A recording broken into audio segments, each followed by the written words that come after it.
जय हिंद दोस्तों। मैं कमलेश सर।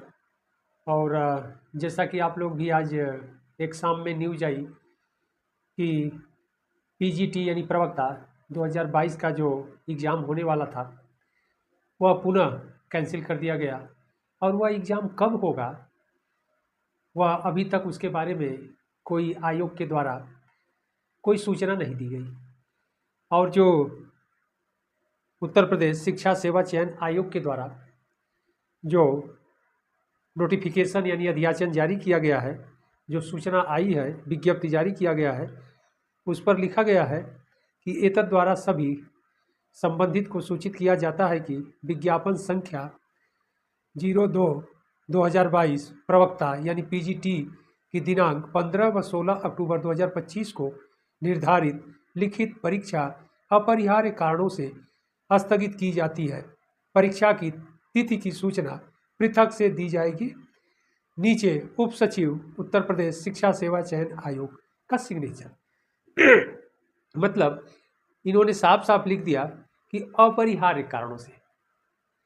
अब कौन सा ऐसा अपरिहार्य कारण है कि बार बार यही शब्द रिपीट किया जा रहा है आयोग के द्वारा कि एग्जाम अपरिहार्य कारणों से स्थगित किया जाता है, अपरिहार्य कारणों से स्थगित किया जाता है। और 2022 की यह विज्ञप्ति है, यानी यह 2022 में फॉर्म निकला था। ओके। और यह 25 अक्टूबर 25 भी आ गया, सितंबर इंटर ही हो गया। ओके। तो अभी तक आयोग के द्वारा एग्जाम नहीं कराया जा सका और पुनः कैंसिल कर दिया गया।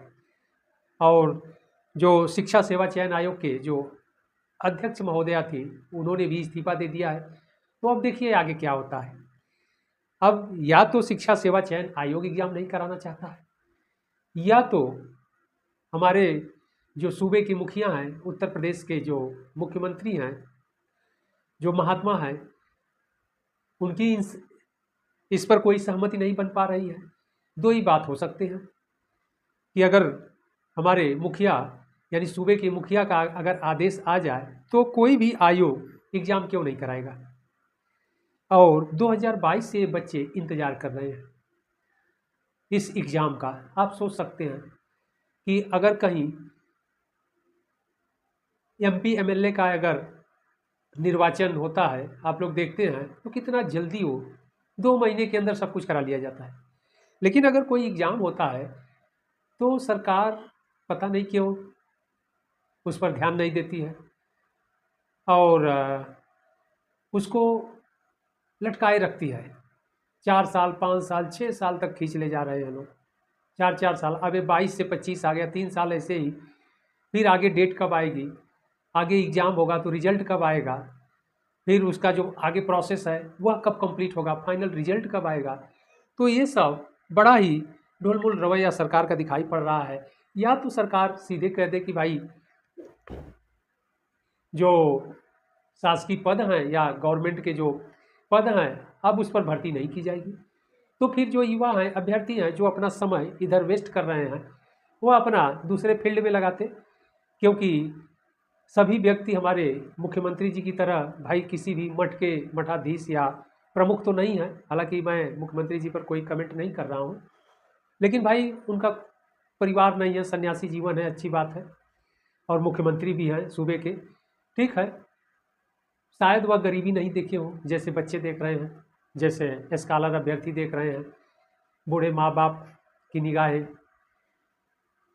उनके फैमिलियर हैं, गृहस्थ आश्रम में हैं, तो उनके परिवार, उनकी पत्नी, उनके बच्चे, उनकी शिक्षा दीक्षा, बूढ़े माँ बाप की केयरिंग देख रेख, सिस्टर है, बहन है, उसकी पढ़ाई लिखाई, उसका शादी विवाह।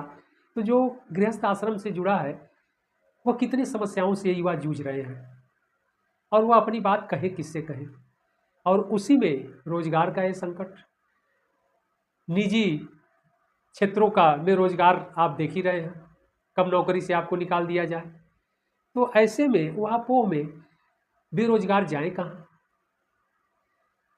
या तो फिर सरकार के द्वारा सीधे इस तरह के आदेश जारी कर दिया जाए कि अब कोई भी शासकीय पद पर वैकेंसी नहीं निकलेगी और आप लोग अपने अपने तरीके से अपना काम करिए। तो युवा फिर उसके तरीके से अपना देखते। या तो दूसरी बात यह है कि भाई जो परिवार वाले हैं, फैमिली वाले हैं, युवा हैं, उनकी उम्र 35 से एबव हो गई है, 40 हो गए हैं, 45 हो गए हैं, 42 हो गए हैं। अब उनका लाइफ भी एक तरह से कहाँ जा रहा है।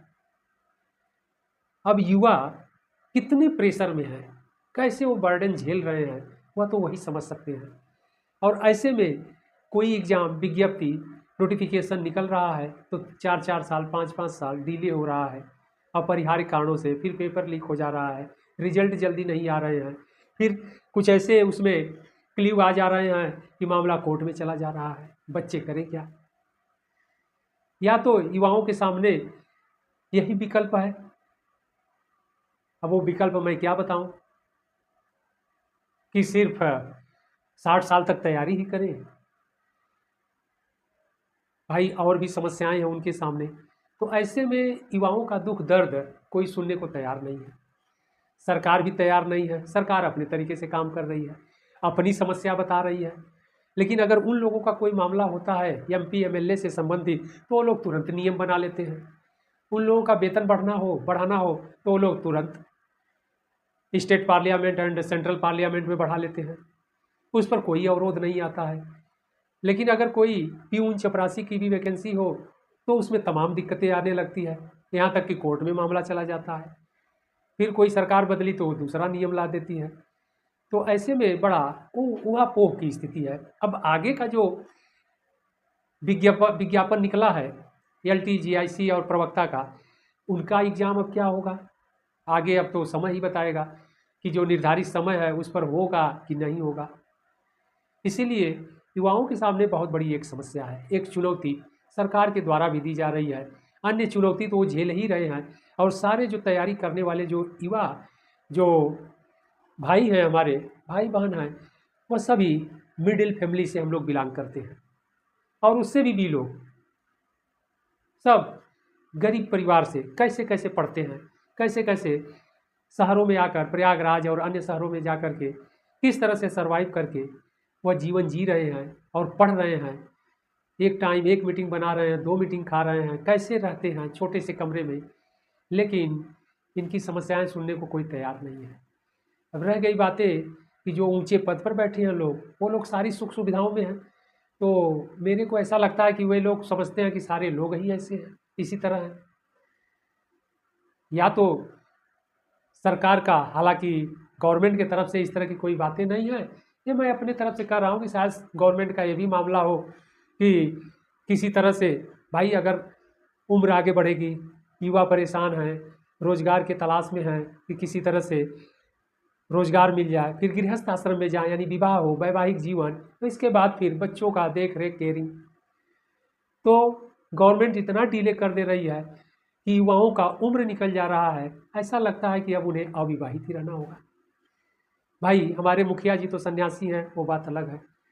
लेकिन सभी के पास तो मठ नहीं है, सभी के पास मंदिर नहीं है कि वह वहीं पर अपना जीवन व्यतीत करेगा। तो इसलिए मैं यही कहूँगा अपने मुख्यमंत्री जी से, महात्मा जी से, कि भाई युवाओं की पीड़ा को समझें और आप अगर चाहेंगे तो एग्ज़ाम क्यों नहीं होगा। आयोग की स्थापना भी कर दी गई है, सारे सदस्य भी आ गए हैं, अध्यक्ष भी सभी थे, अध्यक्ष महोदया ने अभी त्यागपत्र दिया है, इस्तीफा दिया है। तो आप किसी नए अध्यक्ष को जल्द से जल्द भेजिए और जल्द से जल्द आप एग्ज़ाम कंडक्ट कराइए। अब देखिए हम लोग तो यही कर सकते हैं और अपने भाई बहनों से हम यही कहेंगे कि हिम्मत रखने की ज़रूरत है, नहीं तो डिप्रेशन में जो आप पढ़े हैं वह भी डिसबैलेंस हो जाएगा। इसलिए लगे रहिए। और जहाँ तक पढ़ाई लिखाई से संबंधित बातें हैं तो आप हमसे संपर्क कर सकते हैं, दिए गए नंबरों पर भी संपर्क कर सकते हैं। और आप लोगों का मैं एकदम 24 घंटे सहायता करने के लिए तत्पर हूँ और उसके लिए आपसे कोई शुल्क हमें न लेना है न ज़रूरत है। बस आप लोगों की हमें सहायता कर देनी है और हिम्मत से काम लीजिए। हो सकता है मैं भी अगर एग्ज़ाम टला तो कुछ और अच्छा होगा। थोड़ा बहुत अगर कमियां आपकी है उसको देख लीजिए, क्योंकि अब इसको पॉजिटिव वे में लीजिए। टेंशन में आप लोग आएंगे तो और डिस्टर्ब हो जाएंगे, तो पढ़ाई और बिगड़ जाएगी। और आगे जब एग्ज़ाम और आपका लगा है, जो एग्ज़ाम देना है, उसकी भी पढ़ाई सही तरीके से आप नहीं कर पाएंगे। तो आप लोग हम यही कहेंगे, हिम्मत रखिए, धैर्य से काम करिए और पुनः अगर तैयारी कर रहे हैं तो पुनः उसमें लग जाइए।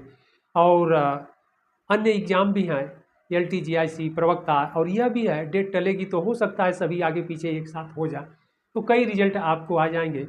तो इसलिए घबराने की बात नहीं है, इसको पॉजिटिव वे में लीजिए और फिर हम लोग मिलते हैं। धन्यवाद। जय हिंद।